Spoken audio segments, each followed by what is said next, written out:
IVM.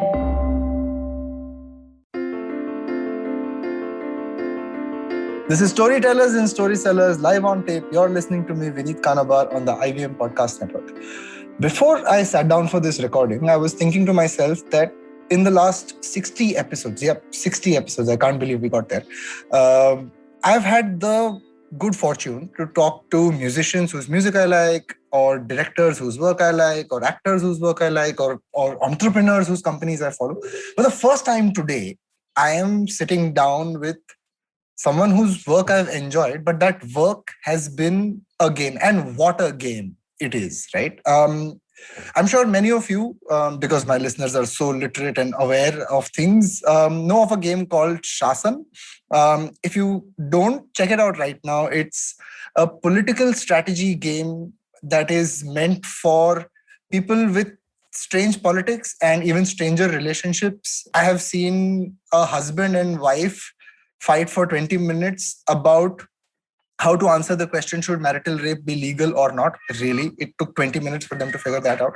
I have fought with my own friends and my wife about how to make or break alliances in this game. And today I am here to take the badla of all of that from Zain Memon from Nemesis Labs, who is the creator of Shasn the game. Zain, welcome to Storytellers and Storysellers. Really excited to have you here. And thank you for creating what is going to be a legendary pastime.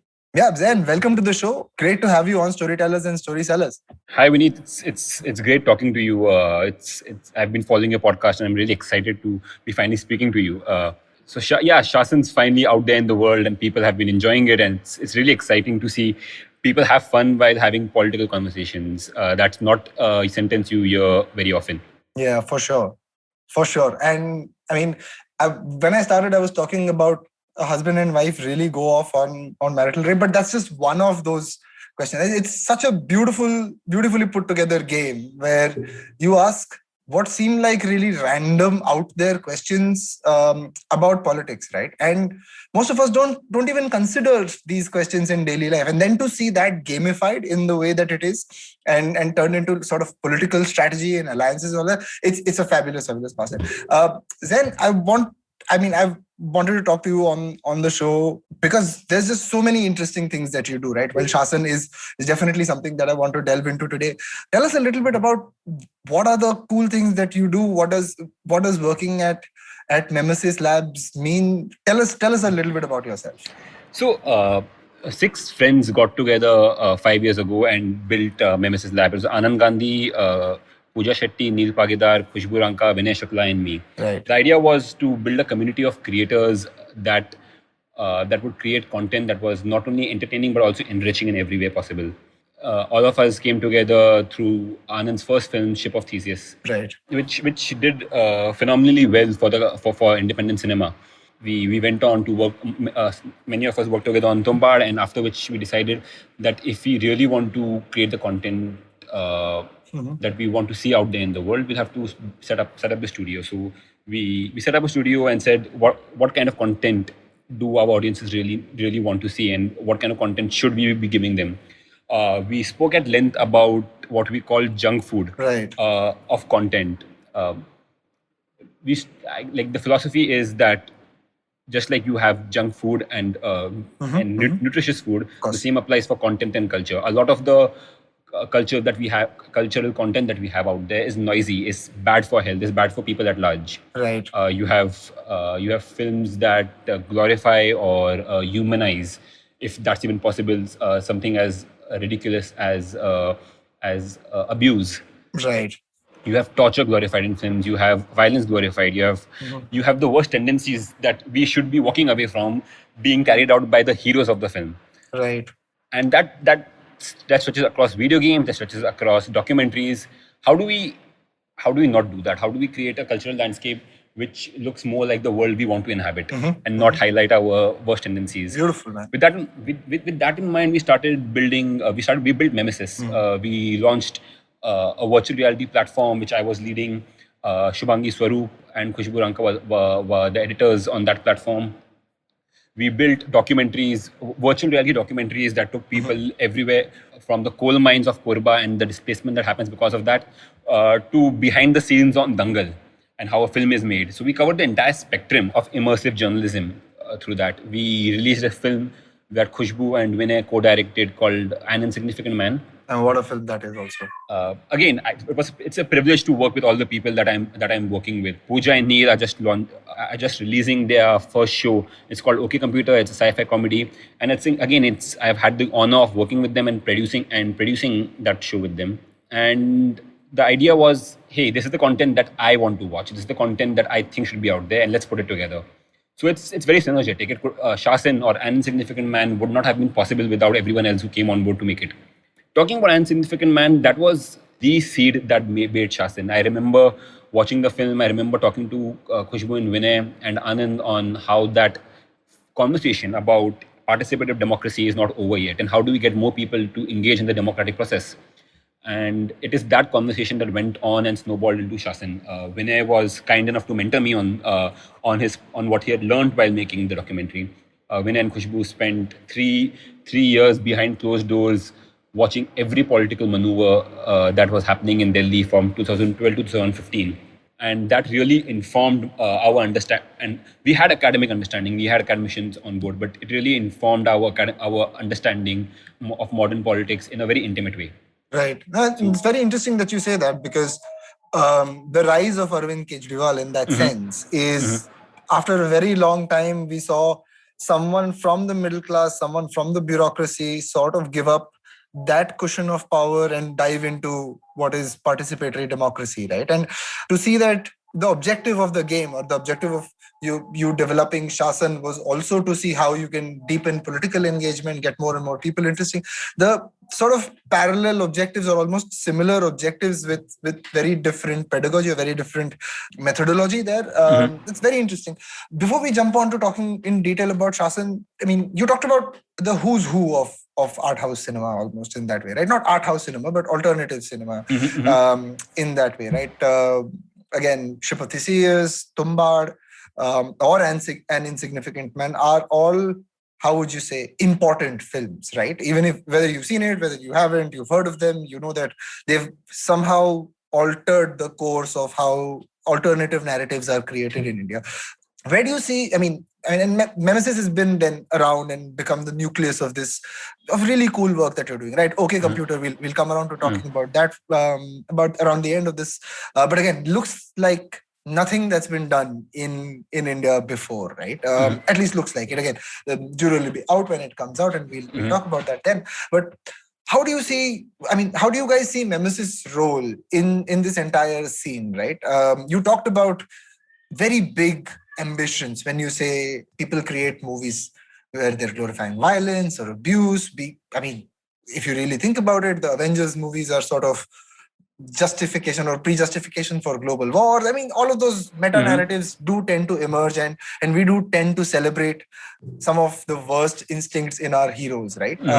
But apart from that, I mean, in terms of where you are and how far you guys have come, how do you see Nemesis' role, and how do you feel working there right now? So there are multiple things that we take into account while and to pick the work we do and do the work we do. One is that it's very important to change the narrator. The Savarna upper caste Hindu man or anyone of privilege has been the core narrator of our stories. So to speak. The protagonists, the filmmakers, the producers, everyone. Right. It's always been dominated by a very small section of society. And if we want to change the narrative, it's very important to change the narrator. Right. Stories need to be told by people who have not had the opportunity to tell stories before, who have not had the platform. We intend to facilitate and build that platform. Right. We are 6 creators who founded the company, but the idea is to get more creators on board from all over the country, from all over the subcontinent, to tell stories that are otherwise ignored or otherwise second guessed. A lot of the gatekeepers of Indian media second guess what the audience wants and not create content because it might not work. And in the last 5 years, we have time and again proven that to be untrue. Right. And there's also a cultural colonization that's happening. uh, we are consuming everything from Disney to Warner Brothers to everything to Netflix, everything from the West, and we are 1/6 of the world's population at the very least. What have we exported? When is our turn in the on the global cultural conversation going to arrive? So those are the two things that we want to really facilitate over the next decade. And again, we like to think of our plans in long terms, because the short terms plan never pan out and always dishearten you. Sure, sure. So when I'm thinking of studio plans, I'm thinking of 5 years, 10 years, nothing shorter. Fantastic, man. I love the course that you set for yourself, and I'm a fan of the kind of work you've put out across different media, and I've always enjoyed exchanging ideas with you. But what I've enjoyed the most, like I said at the beginning of this podcast, is the game you've created, man. And I've followed it over the last 2.5 years of since the Kickstarter has been out. I know there have been delays and all of that, and COVID happened and all of that. And I've been very, very fortunate to have an advanced working copy to sort of preset my rivalries before the real one comes out. Tell me from the beginning, right? From this idea that you're talking to Khushbu and Vinay about Insignificant Man. Tell me how it went from there to, okay, we're going to make a game. So I believe political conversations are important, and we either have political conversation where we're fighting with someone, or with our families and people who we love but don't agree with politically. We choose to not have the conversations. Sure. Either approach does not work. We need to have constructive, healthy conversations about policies, whether we agree or disagree. The funny thing about politics is that the larger ambition of politics is non-zero sum. It's cooperative. The idea is everyone benefits, but the approach to it has somehow become a zero sum.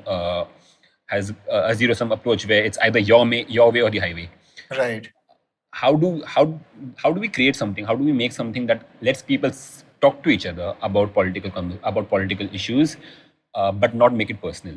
So we knew we had to make something that was interactive and in person, and at the same time allowed people this magic circle, this safe space where they can not hold their friends or families' opinions at heart and say, "Hey, it's just a game."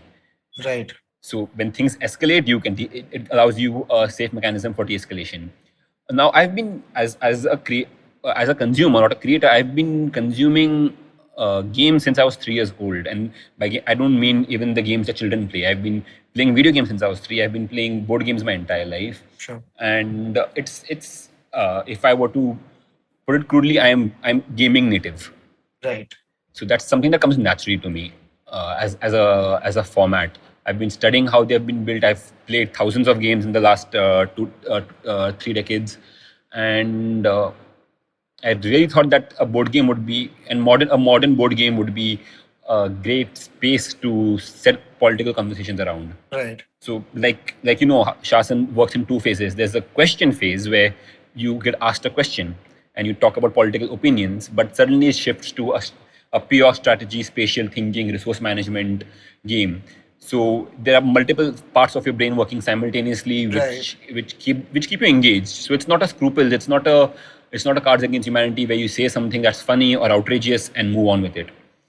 That's just what builds the engine, and you take that and you run with it, building your political campaign. It's very important to understand that we keep finger pointing at our politicians. We have been finger pointing at our politicians since the time of Caesar. And if it was a few politicians here and there that were crooked, I could put the entire blame on the politician. But almost every politician is someone you wouldn't want to hang out, we wouldn't want to be. The problem has to be systemic. Right. And that's what Shasn attempts to do. It puts you in the seat of the politician and says, this is how the system is broken.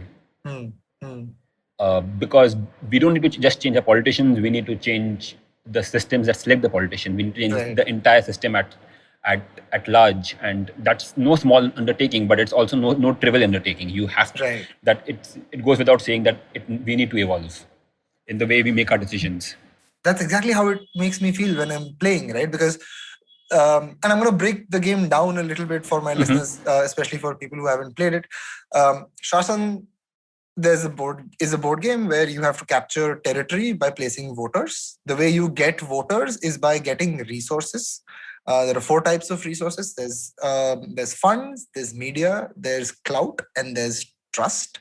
And the way you get resources is by answering binary questions, right? Yes, no questions, which could range from, like I said, should marital rape be legal, to should euthanasia be legal, to should we subsidize education. There are different settings for this game. So there's an India 2020 setting. There is a US 2018 or 2020 setting as well. There is one that is set in ancient Greece, which I haven't played yet. And the one that I most recently played is set in 2040, the future, where there's an AI uprising, and we're talking about bots and robotic ethics and bio warfare, all of that, right? So it's a very different universe, each game. But the critical point, like Zain mentioned, is it'll ask you a question to which one of the answers is going to be outrageous, right? And depending on the answer, you will get one of the 4 types of resources. So if you give an answer that's a little bit like a strong man, which is one of the leadership categories, no matter what the answer is, if you need clout, you need to answer like a strong man. So it's a lot of compromising on ethics. It's a lot of strategizing. Oh, what is the kind of resource I need to stay in power? And that's what my answer is going to be. It makes a little bit of a Donald Trump out of all of us, right? It ends up getting you to agree with policies that you as an avowed leftist or a rightist or a capitalist don't actually agree to, simply because you need to win the game. Now, when you were setting this up, Zain, I mean, what I love about it is the sort of games within games that exist, right? Like mini games that exist. Talk us through how that works, right? And how you guys arrived at such a great balance. Now, I've played some earlier versions of Shasn as well, but the final version that I played most recently seems ridiculously well balanced, right? So how do you, break this game down technically for us, right? What are the 3 components like? How did you arrive at it? Just educate us. So we started building Shasn almost 3 years ago. It started off as a simple idea. Answer questions, convert your answers get converted to resources. We sat down, figured out what the resources would be. That changed over time. But what game design allows you to do that film doesn't is that you can put it out there and see how people are responding. Right. So we've developed the game for literally 3 weeks. I put a Facebook post out randomly, and I called on my friends and friends of friends to come try out what I had built. Over the next 3 months, over 1,000 people showed up. Wow. To our office. We promised them coffee or beer and a good time. Right. And we sat down over there watching every game intently, writing down every move that each player took. Wow. After they would leave, we would huddle up, see what happened, see how the players behaved. So it was an exercise in behavior design. Right. The most important part of Shasn was not focusing on the game, but focusing on what we were seeing. So it was an exercise in systems design. And when you're designing systems and then translating systems into what I call maps. A game is a map, a film is a map. It's a way to navigate a complex system. There is a trade-off. The trade-off is called Bonini's paradox. Right. The more accurate you try to make a map, the less accessible it becomes. Right. Because you have too many details, which is why Google Maps allows you to turn the satellite view off when you're navigating. Right. But the more accessible you make a map, the less accurate it is. Now, what is that fine line between making it easy, make it to understand, and also making it true to life? Right. Now, for many people, especially non-gamers, non-board gamers, Shasn can be a little intimidating. Sure. It takes anywhere between 6 to 10 minutes to explain the rules to someone. 6 to 10? It takes 25 minutes to explain. I do it every day. Every week I do it. It takes 25 minutes to explain the game to a new person. Yeah, you see what I mean. But trust me, there were versions which were much more complex. I'm sure. I have a library of 300 games at home, board games at home. Right. And some of them are scary even for me, who has played most of the 300 games. Sure. So we had to break things down into maps that were simple. So there's gerrymandering. Now, gerrymandering is something that we don't talk about in India, but it's a huge point of contention in the US. Right. Which is if you draw district lines correctly, you can make a majority feel like a minority. Right. There could be 4 voters for party A, 6 voters for party B, and if you draw the lines right in 2 districts, they could both have 1 seat each, which is not a true representation of the people at large feel. Right. And what we did was break that down into a simple: I am going to move your water peg from one district to another. Right. It also gives players a fun way to interact with each other. I really like high player interaction. Right. And there were multiple loops that we're taking care of. There was the politics that we had to take care of, and Mhm. but there's also the fun element. And Right. to understand the fun element, first, it's very important to understand why we feel fun. And I'm going to get into what is fun and how do you tap into I it. love it. I love it. Come on. Okay, so let's ask. And I ask people, why do we play games? They say because games are fun. And I then ask them, but why are games fun? Because we enjoy them. It goes into this tautological loop. Right. We play games is a question that can be asked after we understand what we means. All all higher levels of life forms play games. We have seen kittens play games. We have seen tiger cubs play games. We've seen dogs play games with each other, which means it's not something that is unique to our species. Sure. At the same time, it also means that there is something there's an evolutionary biological benefit to playing games, Right. which is why it has been hard coded into the genetic code of so many species. You don't have to teach children to play. You don't have to teach dogs to play. Right. They instinctively play with each other. That instinct is genetically coded. We play because play allows us to create this a safe space for the wild. When you're playing tag or when you're playing hide and seek, you're either simulating hunting or being hunted. Right.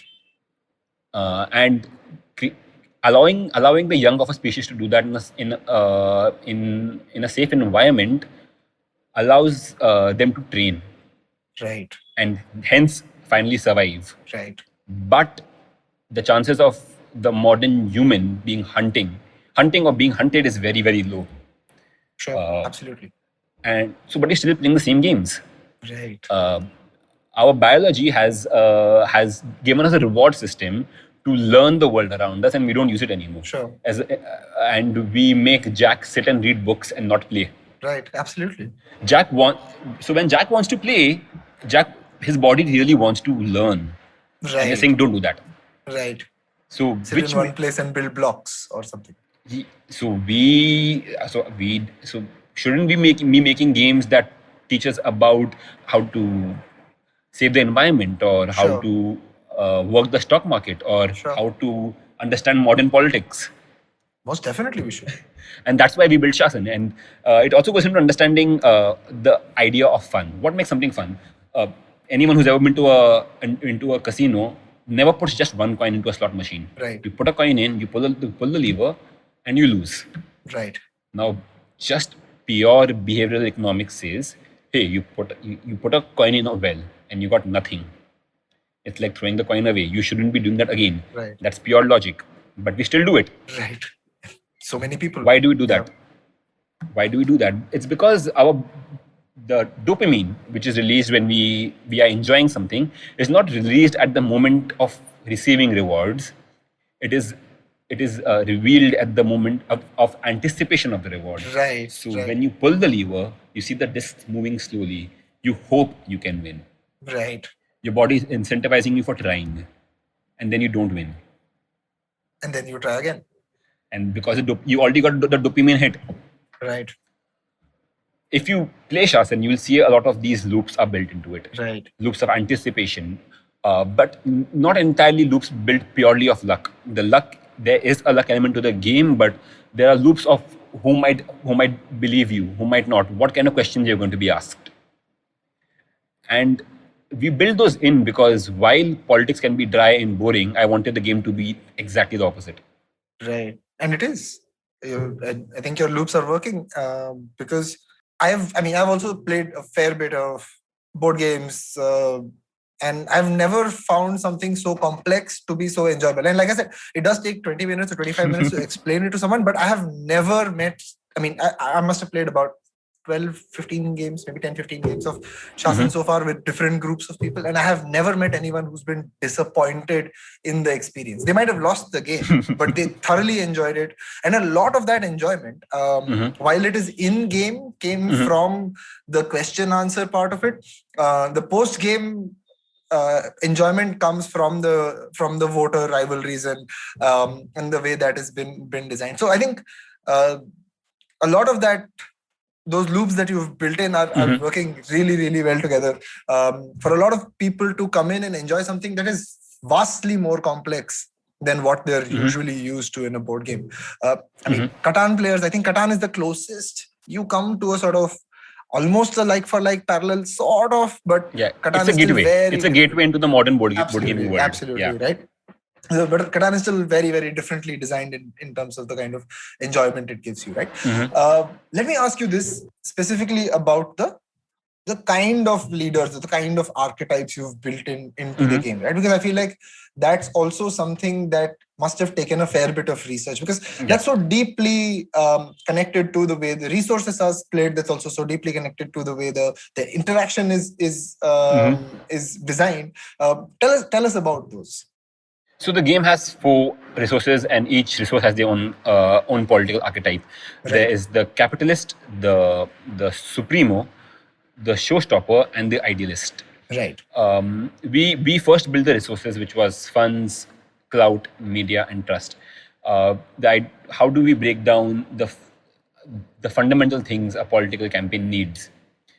And I kid you not, and I realized this after we came the 4 resources, there's actually a montage in An Insignificant Man with Arvind giving a speech to or talking to his team and delegating tasks to them. And the montage is exactly this. He says, first we need donations, and you see his team going out and getting donations. Then we need people on the ground. We need people in every mohalla who are going to represent AAP. Right. You need prachar. So you see Arvind doing everything from hoardings to putting stickers behind rickshaws. Right. And most importantly, you need trust, because that's what he was playing. That's the character he was playing. Right. But to be honest, we have seen political archetypes of each type. We have seen political archetypes which only play the lobbyists that line their pockets. We have seen the modern rise of the outrage politician who just says outrageous things to. The idea there is, as long as people hear about you, that's good enough. Right. And then there's people who have historically always played the xenophobia or the outsider, or the card against the outsiders. Right. We have seen those. We have the word supremo actually comes very naturally to us Indians, but if you go out, because we have had so many supremos in India, but when I was workshopping it in the US, people said that's not even an English word. So does the US version call it something else, or you kept No, Supremo? Supremo, yeah. Right. Like I have played so many games and so many films with French names and Italian names. Of course. And that's why Shasn. Right. So I'm going to own up to the Indianness of this game, and that's the identity of where we come from. That's beautiful, man. I think, and I don't think you could have thought of a better name than Shasn, given the entire identity of the game and the game creators behind it. I think it's a beautiful name that you've put together. We went through 250 names to arrive at that one. Oh wow!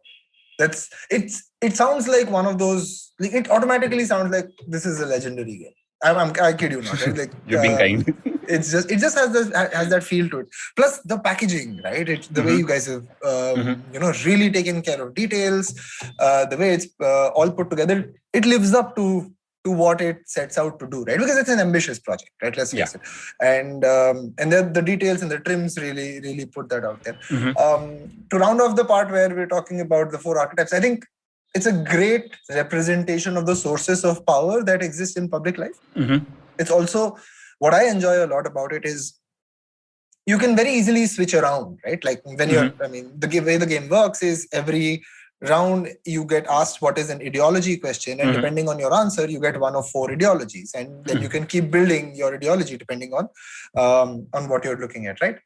What I really love about the way the 4 archetypes are played out is that it's the 4 types of sources of power you have in public life, right? And the way the game works is every round you get an ideology question, and depending on how you answer that ideology question, you get resources. And it's so easy for you to every round figure out what ideology you like, what resources you like, and there's a great malleability between each of those resources, right? And trust can soon turn into funds, fund can soon turn into cloud can you can work that around very interestingly. And I think that's a great microcosm for the way that politics actually works. I think that makes it very, very enjoyable.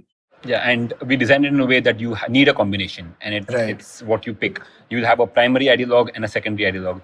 I don't know if you got a chance to look at the cost of victory cards that give you paint a picture of what the future would look like if this ideologue wins. Right. I haven't yet. I will check that out. I know you sent a lot of interesting goodies with the Kickstarter bit. I haven't checked all of them out. There's also like a graphic novel. There's Which a I graphic intend to novel. check There out are as 4 well. additional game modes. There's one more game mode that's launched online. The community at large has started building their own campaign deck. So there's an Australia campaign coming out, a World War One campaign coming out. Right. Oh wow, Not made by these us. are all like, These are fan oh made. brilliant. Like that you're having your Cards Against Humanity moment.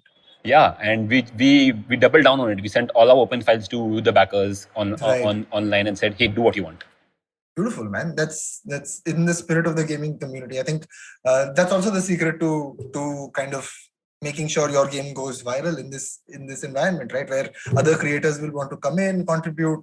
It is the modding equivalent of digital games, or video games that way. Exactly, and we all know that the biggest games in the world right now all came from mods: Counter Strike, Right. Dota, League of Legends, Absolutely. all mods. Absolutely, all mods.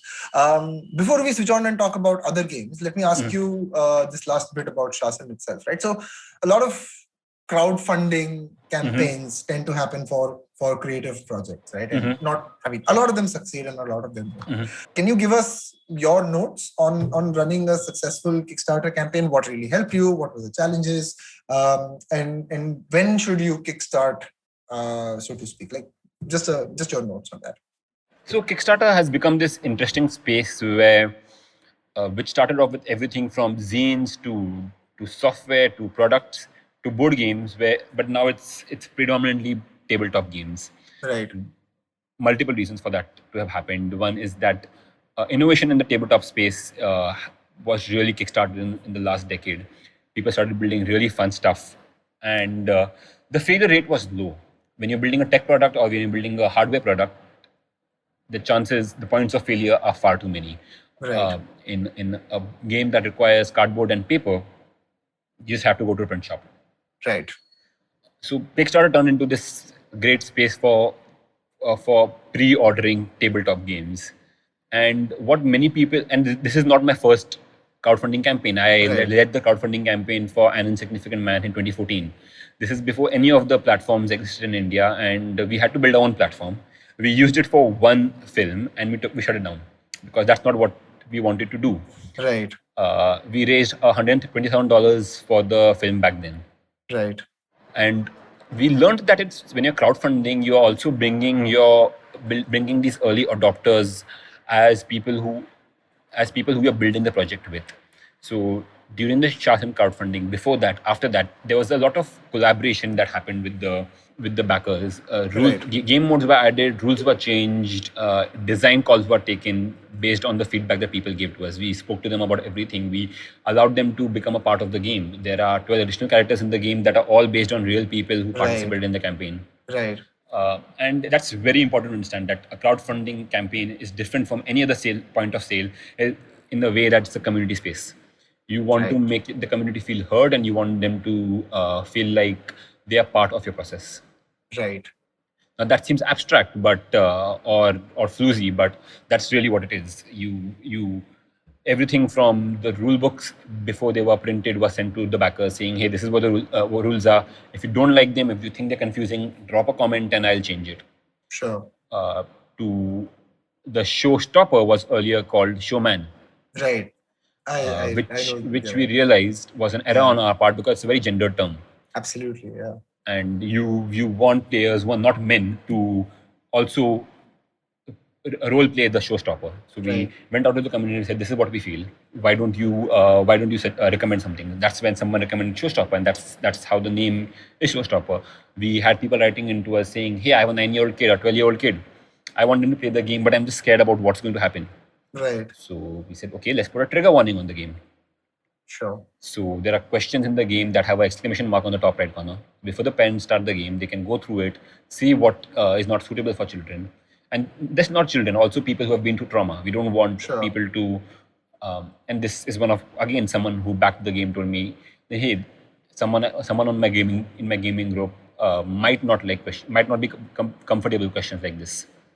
So we really heard people out, and a lot of my time just went into talking to backers. I went to conventions in the US, met people, sat down, played the game with them. I have played the game with people, with backers and people who have bought the game at least 250 times.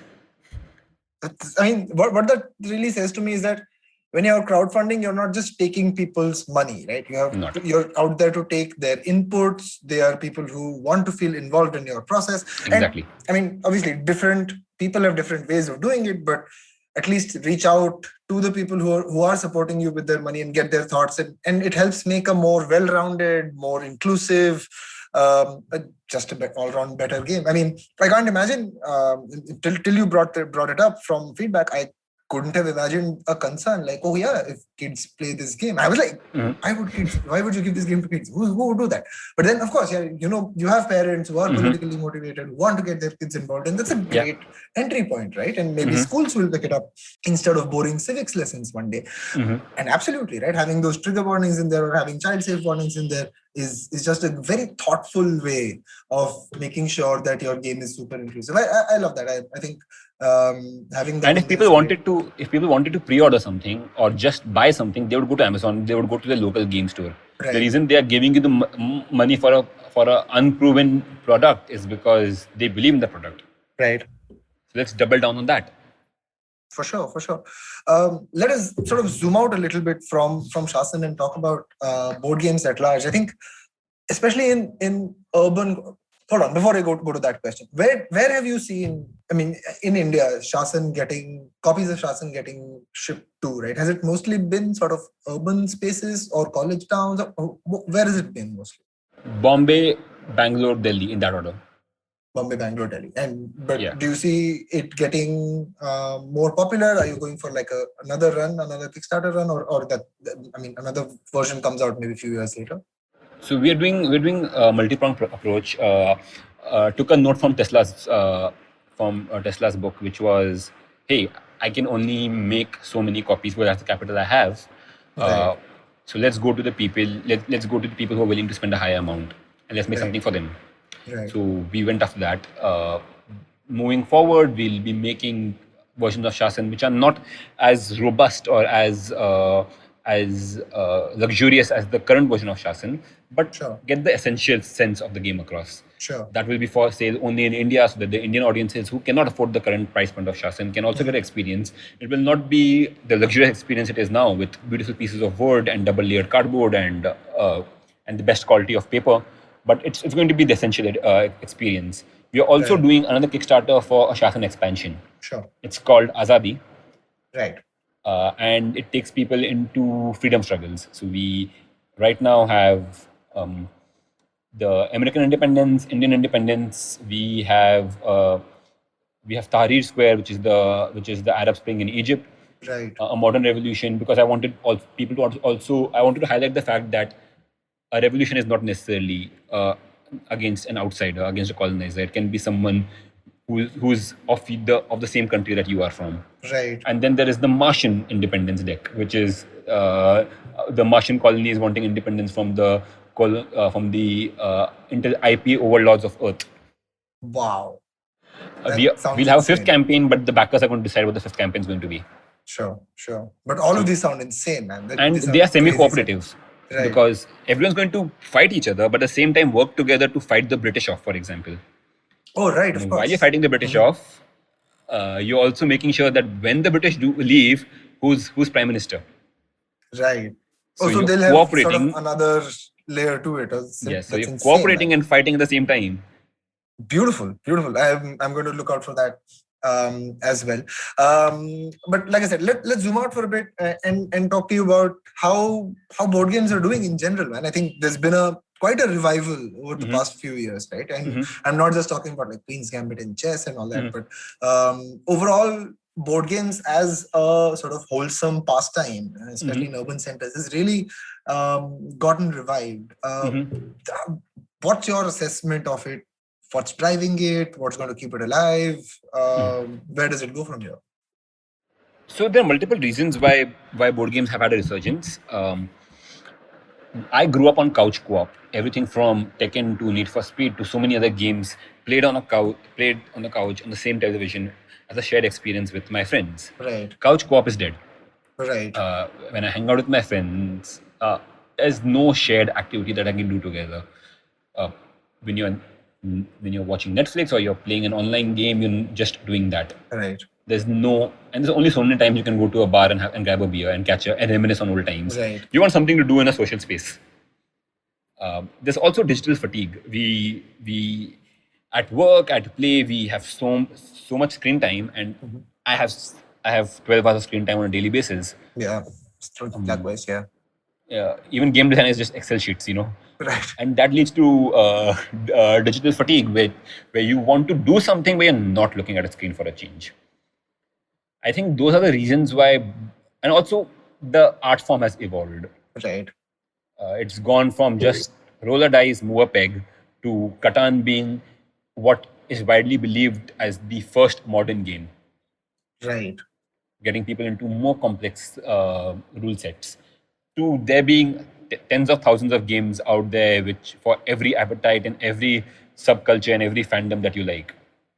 There are cooperative games like Pandemic. There are battle games like Unmatched. There's games with Harry Potter and Star Wars and everything. Right. Right. So tabletop gaming has really taken off because people really like tactile things to hold on to, Sure. and Sure. like sitting across a table and having a shared experience. I was in some at a place I was at a convention in the US, Gen Con. 60,000 people showed up for a board gaming convention. Wow. And they can't all be nerds. It's again, nerd is the new mainstream. Yeah, absolutely. Right. I mean, yeah, I think we've normalized nerds happily now. Yeah. Yeah, it's great, man. It's such a nice way. I mean, when you think about it, 80s board games nostalgia will have you playing four nerds and one mildly interested friend or mom or parent or someone just sitting around and playing Dungeons and Dragons or something like that. And when you look at it now, we played Shasn at a bachelor party. Right, so it's quite a revival in that way, right? So I love it. Let me zoom out even further, right? And Sure. I know we touched about it very, very briefly, and I would like to correct you there and say couch co-op is not dead. I'm still playing FIFA with my friends once a week at home, except FIFA, which I don't play. Yeah, I mean it's I think at this point it's a disease for me. So. But what's your take on where esports and the whole culture is at right now?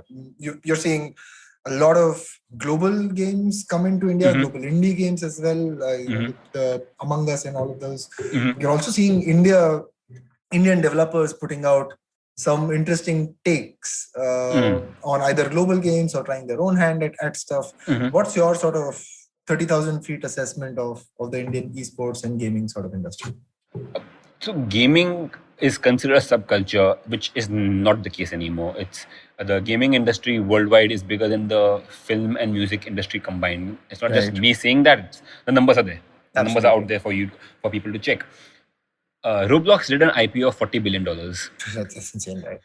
You and I don't even know what Roblox is. We have never played it. We don't intend to play it. It's only targeting children below 14 years of age. You know how I found out what Roblox is? So I'd gone home a couple of weeks ago, and my nephew at home, while having dinner, he's like, "You don't even play Roblox." And I was like, "Wait, now I have to find out what this thing is, right? He can't do this to me and get away." And that's when I found out what it was. Otherwise, I'd only seen like maybe memes or something, and I was like, maybe some new game that's come out. Maybe kuch hoga, Minecraft. कोई दूसरा भाई है ऐसा कुछ but yeah it's absolutely insane where kids are at these days. But I was at my friend's place in the US, and they do this thing where the USPS, the postal service, has a thing where they find letters to Santa, and they mail them, they put them online, and you can adopt a letter and give a child from an underprivileged family their Christmas wish. It's beautiful. And we were browsing it to find the right letter for them to adopt, and every other kid wanted Robux, the Roblox currency. Right. I was like, what is this thing that everyone wants? And the gaming subculture is so big right now that it's all pervasive.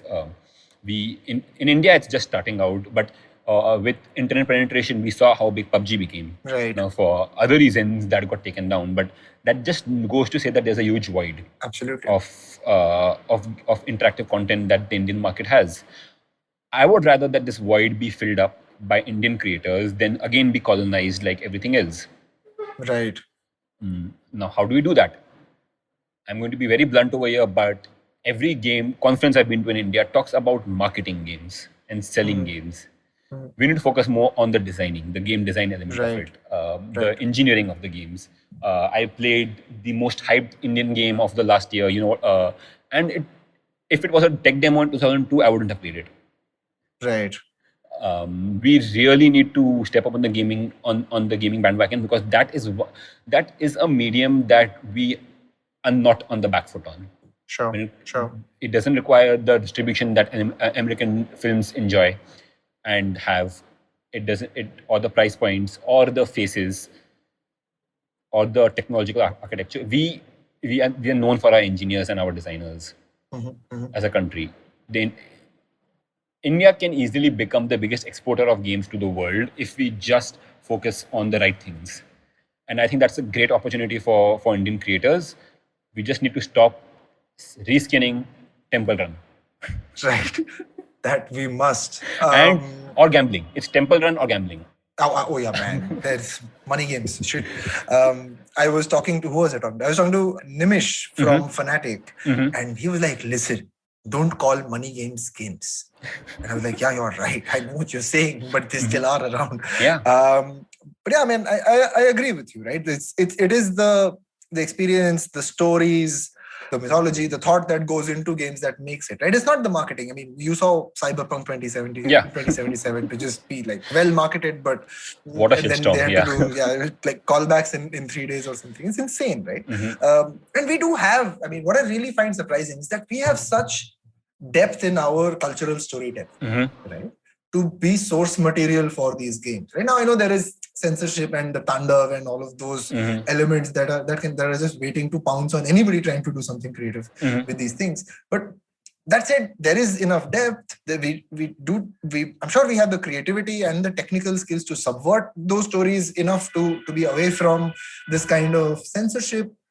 And yet we don't have that breakthrough Indian game experience, right? And I mean, you have Assassin's Creed now going to be set in India, but we still, I mean, there is no sign of an Indian game like that coming up from the ground. No open world game set in India. This is insane thing to be. I mean, as an Indian gamer, to be like, hey, I now know all of Laconia, and I now know all of Greece, and I now know all of Italy, but it's not happened in India. So completely with you there. I think in terms of design, development, we have in terms of cultural mind space, you and I know the difference between Brooklyn and the Bronx culturally. Oh yeah, absolutely. But no one knows the difference between, like, people outside don't know the difference between Bombay and Bangalore. They also don't know that Bombay and Mumbai are the same space. Yeah, for sure. And I think we're missing a trick in terms of, like you said, we might once again get culturally colonized unless someone decides to change that. But one can only hope. Yeah. Zain, it's been wonderful talking to you on the show. I'm glad we did this, even though we tried to do it a couple of times earlier. And I'm glad we did it after I tried out the new game. And I must congratulate you on making something that will go down in history as one of the breakthrough Indian games out there. I'm sure of it. Before I let you go, I will ask you the question that I ask almost all my guests on this show. Leave us with an entertainment recommendation. And since it's you, it has to be a board game. Okay, I was going to start with a digital game. It's a game that released last year called Baba Is You. Right. Which Baba. is B-U-B-B-A? B-A-B-A. Baba Is You. Right, okay. Fascinating game to also understand game design in general, because it's a game about building rules. Right. For board games, there are so many good ones. If you don't mind the complexity, I would like to recommend Root. Right. But for wider audiences, something like a Splendor or a Everdell, that's Everdell, are great games that are accessible, that are fun, that are family friendly, and like something that really stays with you. Fantastic. So that's Everdell and what was the other one? Everdell and Root Splendor. And Splendor. Root, and Everdell. Yes. Those are game recommendations from the game designer, Zain Memon. Zain, thank you so much for having this conversation here. And thank you so much again for making Shasn. That is it on this episode of Storytellers and Storysellers. I'm going to go enjoy another game of Shasn and fighting with my friends, as should you. This is me, Vineet Kanabar, saying goodbye.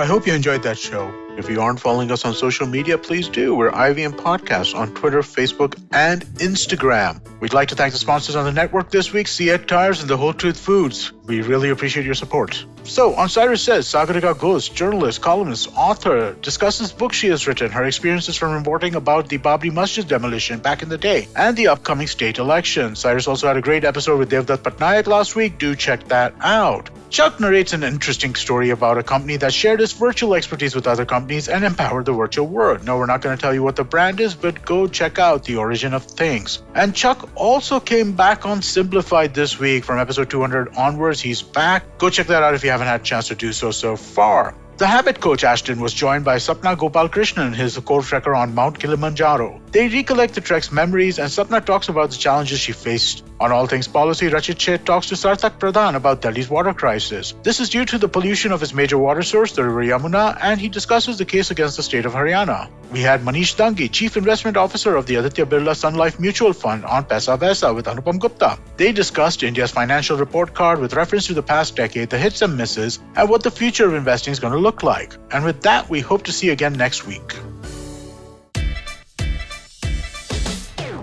From uncensored and unfiltered chats with the who's who of the entertainment industry, I, Siddharth Kannan, bring you a very hardcore chat show called Candid Kannan. Tune in every Friday on the IVM Podcast app or wherever you get your podcasts.